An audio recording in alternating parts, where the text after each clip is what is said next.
What's your... My first crack relates to GWS, and as we sit here tonight, the most talent-laden list is outside the 8 on the ladder.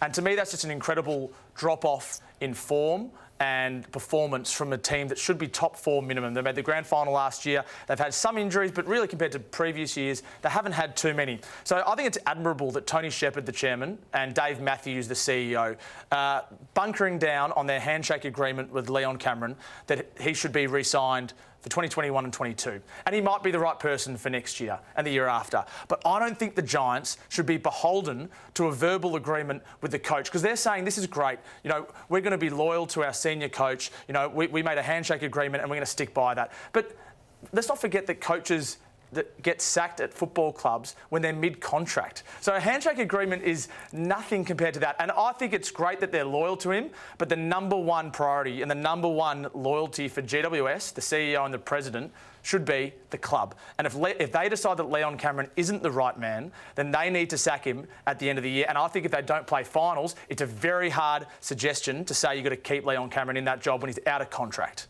What are your thoughts on that, Kingy? Oh. So you're asking the Giants, who shook hands with their man and said, you're our man, to renege on their word. No, I'm not asking them to renege. I'm saying keep an open mind, because the football... What's an open mind mean? Well, you're either going to renege on it or you see it but through. I'm not saying they should definitely renege. I'm saying if the time comes, don't be afraid to renege. Right, they missed the 8, is what you're talking about. They missed the 8 at the end of this year, and at round 15... Inexcusable to miss the 8 as a Giants list, is it not? That's what I'm getting to. It's taking a long while to come with me, Tom. If they miss the 8, you're saying they should renege on the handshake deal. Yeah, I can't see how he keeps his job if they miss the 8. But if you haven't got your word, what have you got?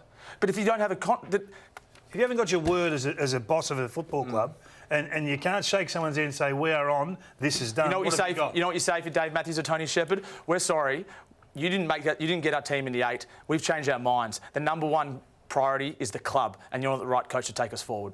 And that is just the way it is. And you'll never do another deal again. I was going to say, make it hard to deal with. But clubs sack coaches halfway through contracts all the time. This is not even a contract. This is just a handshake. Well, a handshake is a contract, Tom. That's where we disagree. So what would that cost the club?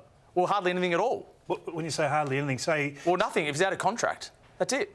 They don't renew his contract. You find yourself in court pretty quick.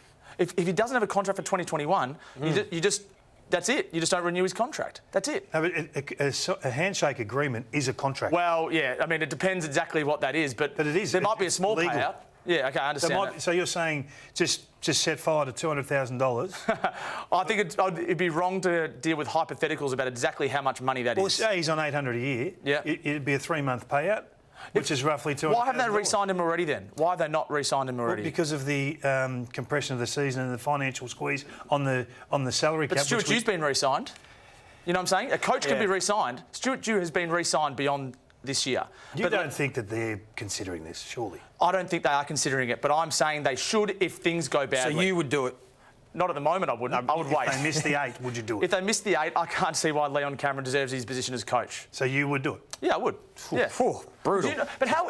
We're never shaking hands again, you and I. That's it. Because it's an agreement. If they've made their decision. So you're going to wait for next year, and he's under contract, and they're struggling again, and then you sack him when he's in contract. They're hypotheticals. If they struggle next year, there's a lot that goes into it. They could bounce back and go undefeated next year also. There could be hypotheticals in the next 6 weeks, and they could win every game. Exactly right. So anyway, we'll wait and see how it plays out.